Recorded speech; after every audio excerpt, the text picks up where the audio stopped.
Good evening, and welcome. Tonight's story takes you up the curving stair of an old brick windmill to a little round bedroom high in the tower, on a night of soft, steady rain. The great sails are still outside, resting in the dark, and the curved walls hold the room close and warm around you, and the rain is falling gently on the cap of the mill far above your head. There is no plot to follow tonight, and nothing to keep track of. It is only a round room and a soft rain and a tower at rest. There is nothing in this story to remember and nothing to wait for. No place we are trying to reach and no hour we are trying to keep. If your thoughts wander away from my voice, let them wander out over the dark, wet fields. And if you fall asleep before I am finished, you have done the whole thing exactly right. So make yourself comfortable now, truly comfortable. Move until the bed is just so, following the curve of the wall. Let your head settle deep into the pillow, and let your shoulders come down, and let the whole long weight of you be given over to the bed. Then let yourself stop moving the way the great sails have stopped, the brake set going nowhere at all tonight. Before the story begins, take a moment to arrive in your body. You are lying down. You are warm enough. Nothing more is asked of you tonight.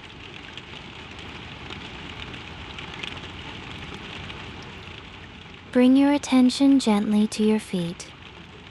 You do not need to move them. Just notice them and let them grow heavy as if they were filling slowly with warm sand.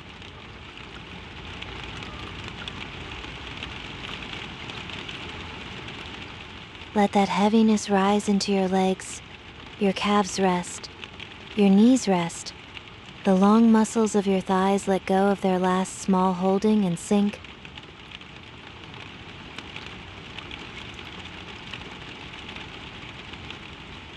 Your hands now, let the fingers uncurl on their own. Your arms grow heavy at your sides, heavy and warm, like rope laid down in soft coils, finished with the day's work.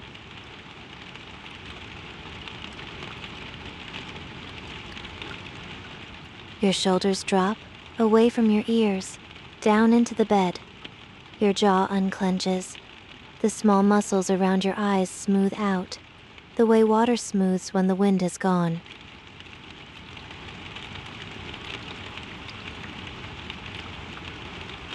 And your breath moves through all of this heaviness, slow and easy, rocking you very gently, the way a boat rocks at its mooring.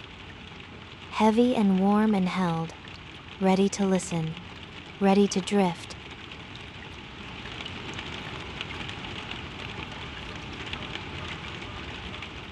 You are climbing the last of a curving wooden stair inside an old windmill, at the end of a long, soft day, and the stair winds round and round the inside of the brick tower, worn smooth and friendly under your hand. It is a gentle climb, taken slowly, one easy turn at a time, and with every turn the round window in the wall shows you a little more of the evening, the dark, wet fields below, the first rain falling fine and silver across them, the last gray light going down behind the still sails. There is no need to hasten the climb, and no reason to. The whole night is yours, and the stair has waited 100 years and will wait a little longer, and so you take it the way you take everything tonight, slowly and softly, and with great kindness toward yourself. You pause on the stair a moment the way you always do, with your hand resting on the curve of the brick, and you let the climb settle in your legs. The brick is cool and smooth under your palm, worn pale where 100 years of hands have steadied themselves on just this spot, and the stair turns round the inside of the tower in one long, easy spiral, so that there is no flight to count and no landing to reach, only the slow turning of the climb round and up, round and up. The tower is broad at the foot and narrows as it rises, so that going up inside it is like going up into the warm, round top of something safe, leaving the wide world below and gathering yourself into a smaller, snugger place with every step. The treads beneath your feet are old and wide and softly worn, each one dipped a little in the middle where so many feet have come this way before yours, and they give back a low, kind, hollow note as you climb, the sound of warm wood holding warm wood, a sound that has lived in this tower so long it is soaked into the very brick. Here and there a tread creaks, and you know which ones, the third from the turn and the one near the top, and you greet them as you pass the way you greet old friends, expecting nothing of them but their small familiar voice. A fine pale dust lies in the corners of the steps, the soft dust of old flour worked into everything in a mill, sweet and flowery and faint, and it has been here so long that it is no longer dirt at all, but only part of the smell of the place, part of what makes the climb feel like coming home. At the top of the stair is the little round bedroom, and it has been yours for as long as you can remember. The door opens with a small wooden click you have known forever, and there it is, the round room under the cap of the mill, low and snug and warm, smelling of clean linen and old timber and faintly, sweetly, of the flour that ground here long ago, worked deep into the grain of the wood. You stand in the doorway a moment with your hand still on the latch, and you let the room take you in, the way it always does, without fuss, without a word, only the warm round quiet of it folding gently round you, and the small good feeling of being exactly where you belong. The walls are curved, and they are whitewashed brick, gone soft over the years to the color of cream. There is no corner anywhere in the room, not one, for the walls run round in a single easy circle, and the eye travels them and finds nothing to catch on, only the smooth white curve going round and home again, the way a hand runs round the rim of a bowl. You let your eyes go round them now, slowly, the whole gentle circle of the room, and there is a deep ease in it, the ease of a path with no beginning and no end, a wall that simply goes on being a wall, kindly all the way round, and brings you back to where you started without ever once asking you to stop. The bed follows the curve of the wall, built to fit it, with its long side bowed gently to the round of the brick, so that lying in it is like being held in the cupped palm of the tower. Whoever made it for this room and no other, fitting the wood to the wall the way a boat is fitted to the water, and it has rested here against the curve ever since, the one true place for a bed in a round room. The frame is old and dark, the wood gone smooth and soft to the touch, and the mattress is deep, and the blankets are wool, washed soft by years, with the good heavy kindness that wool has. The pillows are plumped at the head of the bed, against the curve, and the whole bed waits there, made up and patient, in the very heart of the round room. You run your hand along the dark wood of the frame as you pass, the way you always do, and it is cool and smooth and faintly waxed, worn round at every edge, so there is nothing to catch on anywhere, only the long, easy grain of old oak under your fingers, polished by years of the same hand passing the same way. The headboard curves to follow the wall, and the footboard too, so that the bed is a little round thing inside the round room, a curve held inside a curve, and lying in it you will be twice held, once by the bed and once by the tower, and the rain will be the third thing holding you, falling round the whole of it in the dark. There is one window, and it is round, a small porthole of old glass set deep in the thick brick wall, looking out over the fields. The brick is so thick that the window sits in its own round alcove, deep enough to hold a candle and a smooth gray stone and a jar of dried grasses, each of them so long in its place that the room would not be the room without them. And tonight the round window holds a little square of soft gray dusk, and the rain falling past it, fine and slow. You go to the deep round sill and look at the small kept things there, each in its place, the way they have been for years. The candle is a stub of honest beeswax, gone soft gold with age, its wick bent and black from old burnings, and round its base a little pool of wax has set hard and smooth and amber, holding the shapes of 100 quiet evenings. The smooth gray stone is a river stone, round as an egg and cool to the hand, picked up on some long ago walk, for no reason but that it sat so well in the palm, and it sits there still, asking nothing, a small gray weight that has held this corner of the sill down through every storm the tower has seen, and the jar of dried grasses stands behind them, a little glass jar gone cloudy at the rim, full of pale stems gathered from the summer fields and gone the color of straw and soft brown, holding still the faintest ghost of meadow in them, hay and warm earth and the memory of a far-off sun. You touch each of them once lightly, the way you might touch the heads of sleeping things, and you leave them as they are. There is nothing to tidy here and nothing to change. They have arranged themselves over the years into exactly the order they want. And the order is the right one, and knowing it without having to think is one of the small, deep comforts of this room, like knowing the creak of the stair, like knowing the latch. You lean a moment over the deep round sill and look out at the going of the day. The glass is old and a little uneven, and it makes the dusk swim very gently as you move your head, the dark fields sliding and softening behind it. The rain a fine gray breath drawn slow across the land. The last light is nearly gone now, a low band of pale gray lying along the far edge of the world where the fields meet the sky, and above it the dark is coming down soft and even, the color of wood smoke, the color of sleep. A single far light burns in a window somewhere out across the meadows, small and warm and steady, another quiet soul in another quiet room, and you watch it a moment with a kind of fellow feeling, and then you let it be, and you turn back into the gold of your own small round room.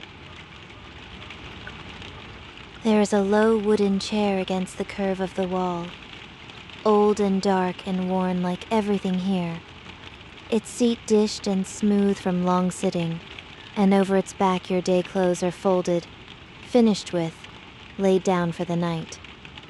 The chair has held them 1,000 evenings and holds them now without complaint, patient in the soft brown dusk at the edge of the lamplight, and you need think of those clothes no more tonight, nor of the day they belong to. They are folded and set aside, and the chair keeps them, the way the sill keeps the watch, the way the brake keeps the sails, everything in this room quietly keeping something, so that nothing at all is left for you to keep. There is a round rag rug on the floor by the bed, plaited in slow circles from 100 old worn-out clothes, soft as moss where your feet will land in the morning. If you look closely in the lamplight, you can find them all there, plaited round and round into the rug, a strip of faded blue that was once a summer dress, a soft gray that was a worn-out shirt, a thread of dull red gone almost to brown, every color washed down by years and used to the same gentle, dusty, kindly tone, all of them worked round and round from the middle out, circle inside circle, the way the room goes round, the way the stair went round, the whole soft history of somebody's wardrobe coiled up warm beside the bed for bare feet to find. The floorboards run round it in their gentle curve, wide and pale and scrubbed, warm tonight where they have held the day's mild heat.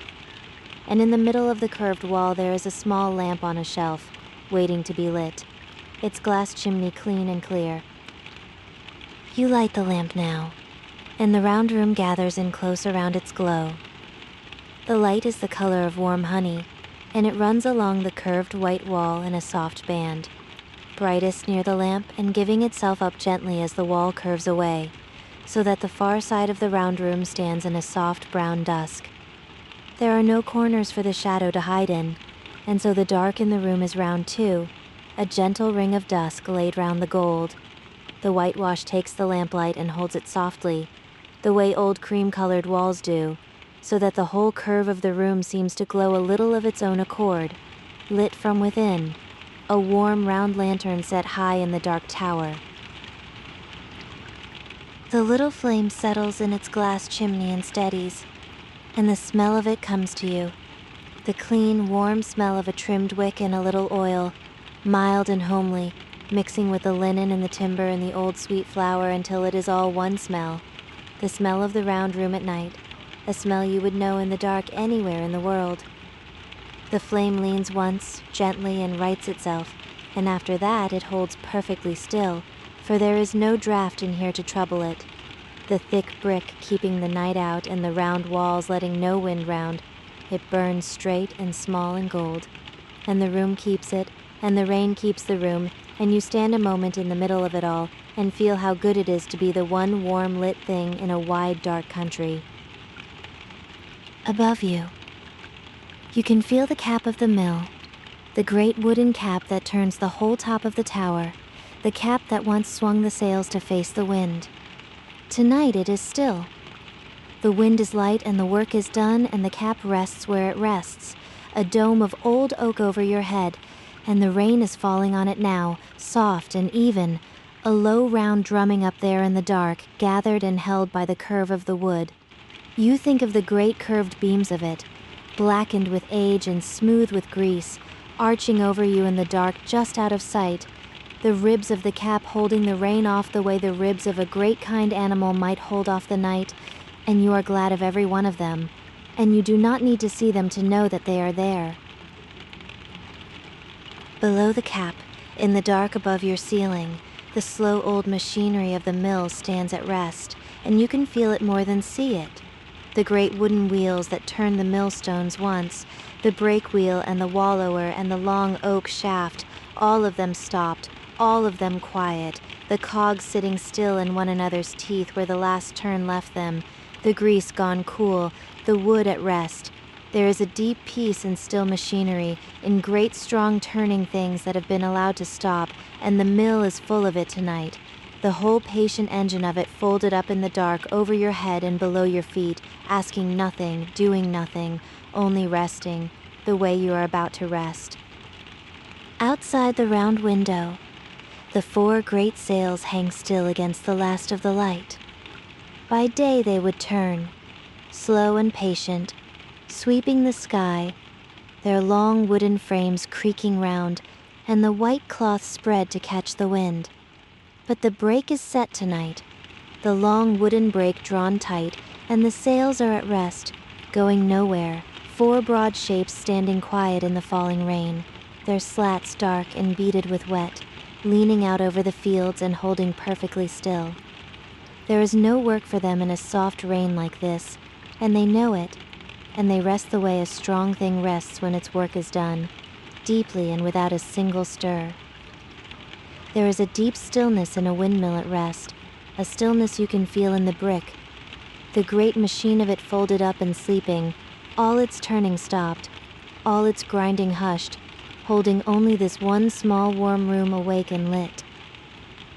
You think of the brake holding the sails, the long curved brake band drawn round the great brake wheel up in the dark of the cap, holding it fast and gentle, a steady patient grip that needs no watching and will not slip, set once at dusk and good now till morning. There is a great ease in a thing held so, in knowing the sails will not turn tonight, no matter how the soft wind wanders, that they will stand exactly as they stand now until the light comes back. You need do nothing to keep them still.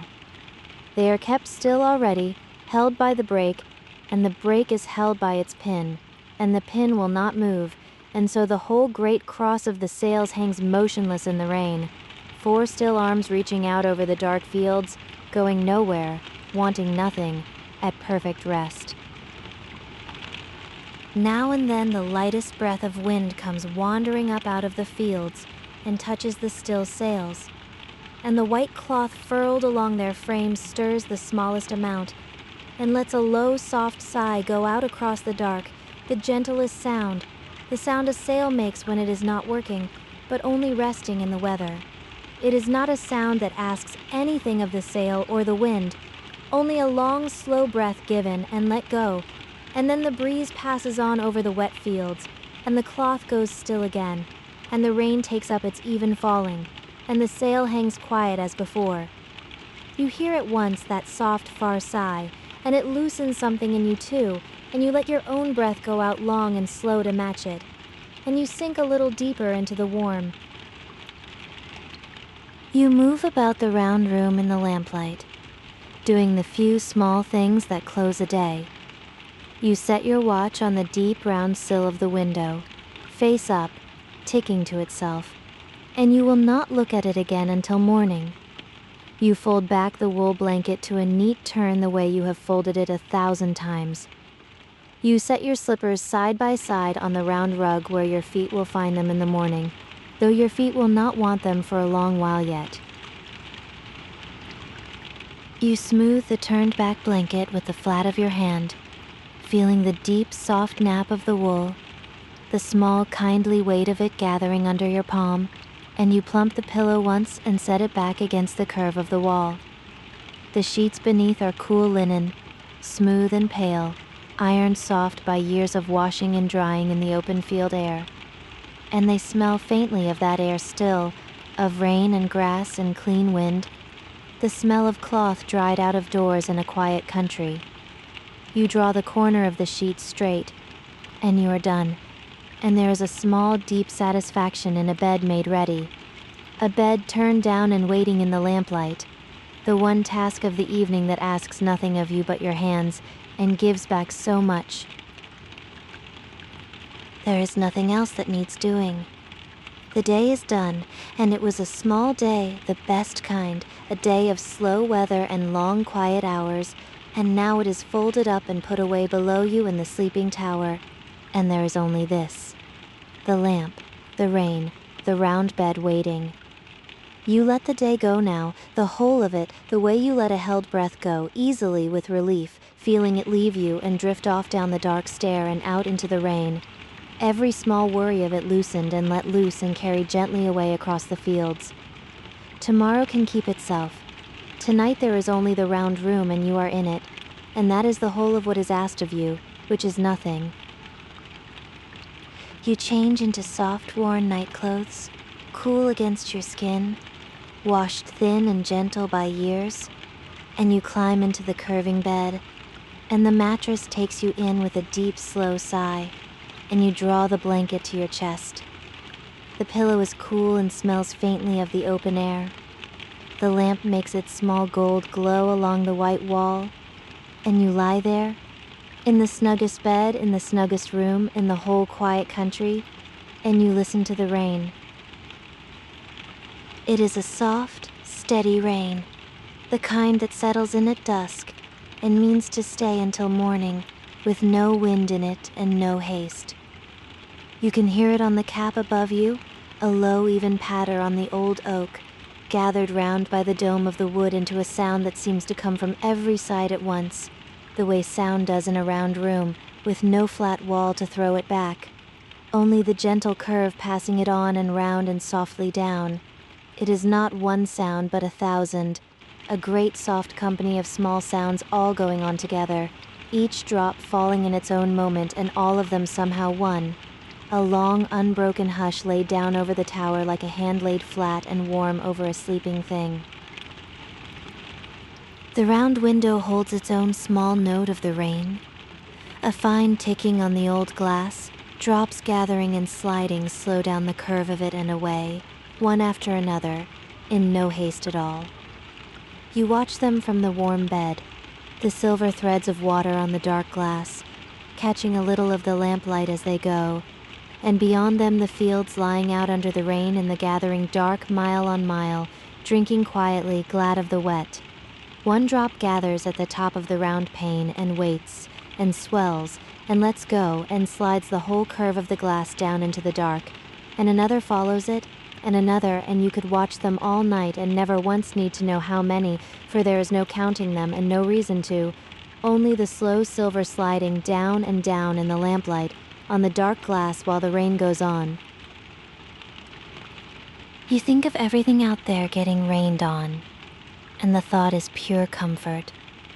The dark fields drinking, the lane going soft and fragrant, the hedges and the ditches and the low wet meadows, the still sails standing in it, patient, asking nothing, and the whole brick tower wrapped round in the soft falling water, the rain coming down on the cap and running off the round of the mill and into the dark sweet ground, the tower standing in the middle of the weather as it has stood for 100 years, holding you dry and warm and high in its round heart. You think of the rain finding every small thing out there and laying its gentle hand on it, The rain on the leaves and the rain on the grass, the rain on the stones of the lane and the rain on the still dark water of the ditches, the rain on the backs of the sheltering birds tucked deep in the hedges, the rain on the roofs of the far sleeping farms with their own warm windows going out one by one. Everything out there is being rained on alike gently all night, and nothing minds it, and nothing is the worse for it. And in the morning the whole country will be greener and softer and sweeter for this long, mild soaking. And so even the rain, the patient falling rain, is only doing a slow kind work in the dark and asking nothing of you while it does it. Inside, the rain makes the round room smaller and warmer and more yours. The lamplight seems to thicken, gold as honey. The old timbers of the mill creak once, gently, somewhere up in the cap, the great frame settling its weight for the night, easing itself the way old wood does when the day's heat goes. It is a kind sound, that creak, the sound of something very old and very strong making itself comfortable, and the room takes it in and goes quiet again. You let your eyes travel the small round country of the room, slowly, the way you do every night. The curve of the white wall going round and round with nothing to stop it, the deep round window with its little row of small kept things, the soft gold candle, the cool gray stone, the cloudy jar of pale grasses, the shelf with the honey lamp, the round rug on the pale floor with its 100 faded colors coiled round and round, your day clothes folded over the chair, finished, done with, dim as everything beyond the lamp is dim. Nothing in here has changed in years, and nothing in here needs to, and the knowing of every inch of it is its own deep comfort, like a hand laid warm between your shoulders. The timbers creak again, softer and settle, and the rain goes on.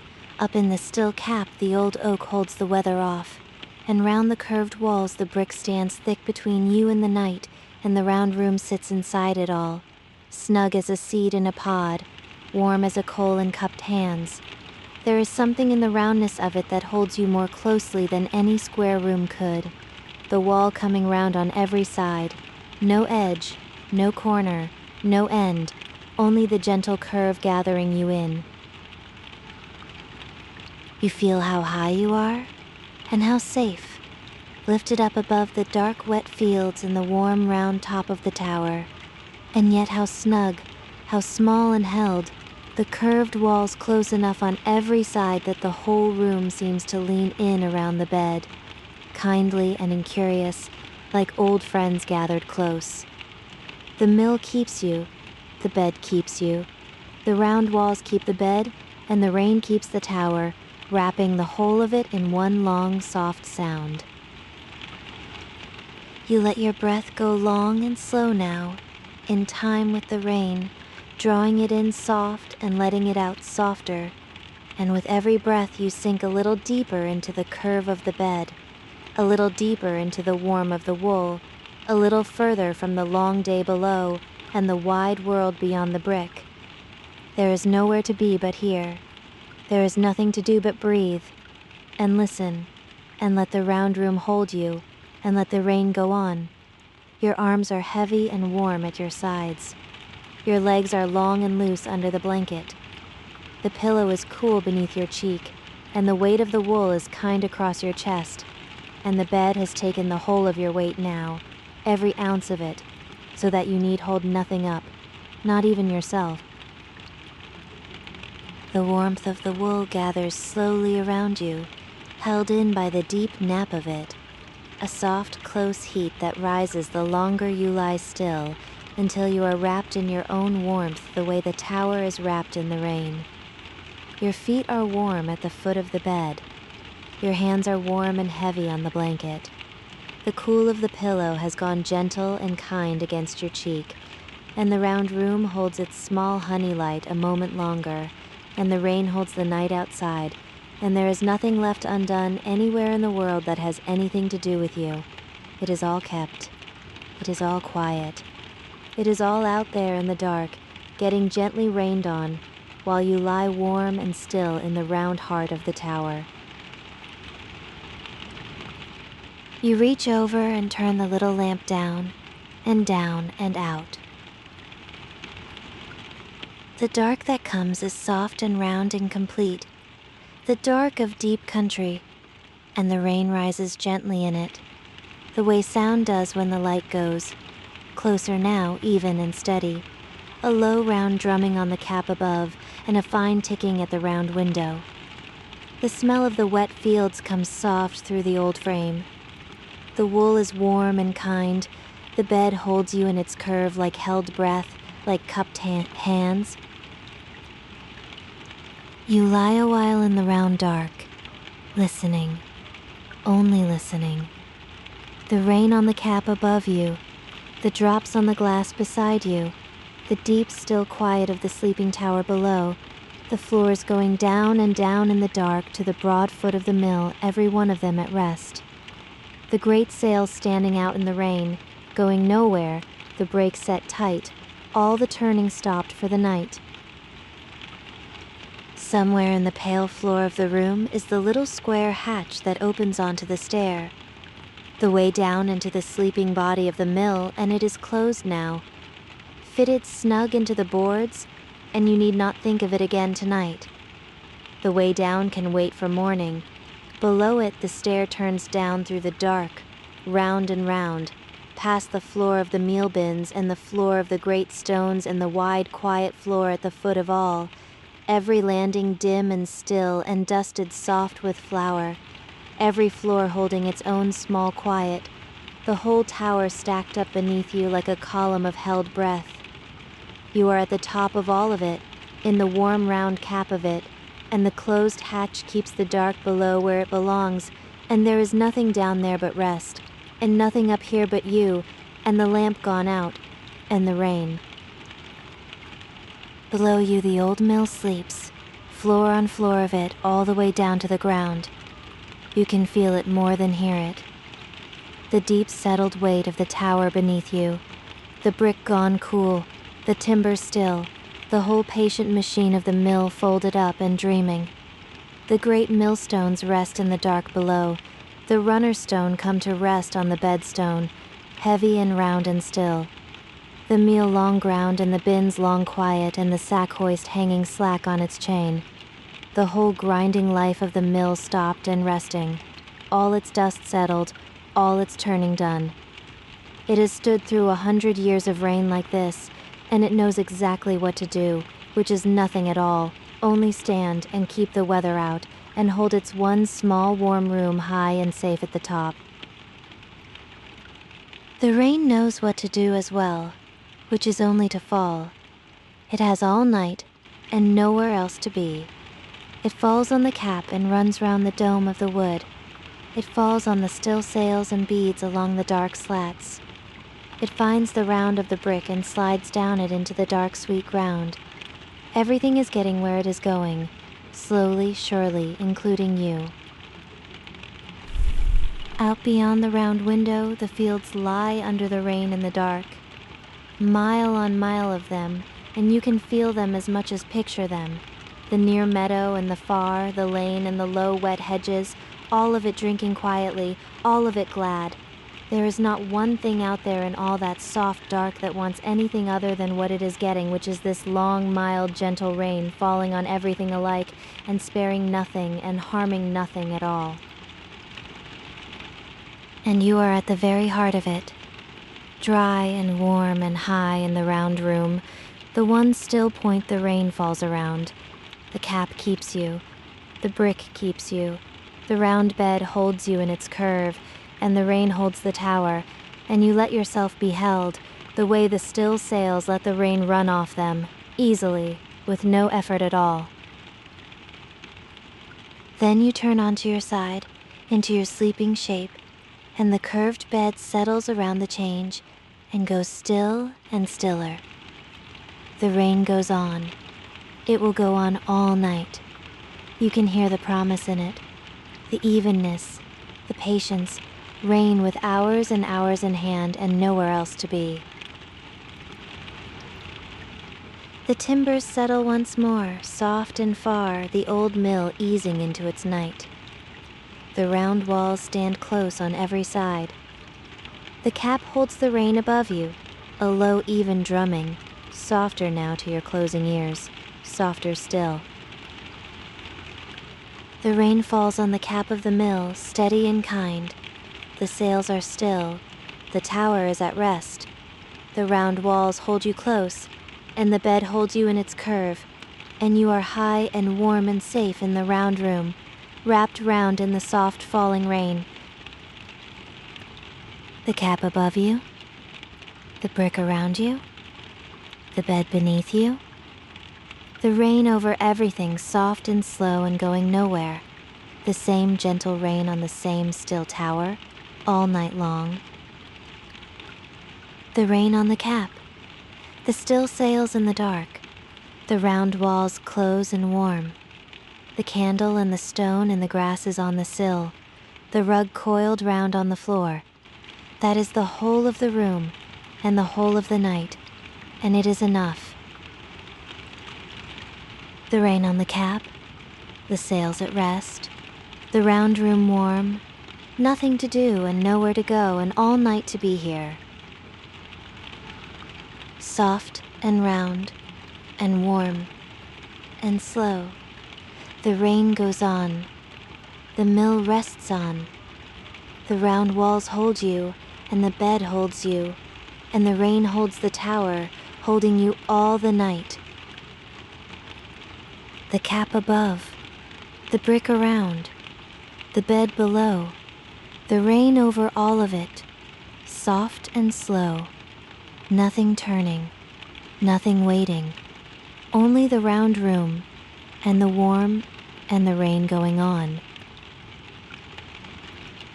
The rain on the cap, the sails at rest, the round walls close and warm, soft and round and slow. Soft and round and warm and slow. The rain on the cap, the mill at rest, soft and slow and warm and slow.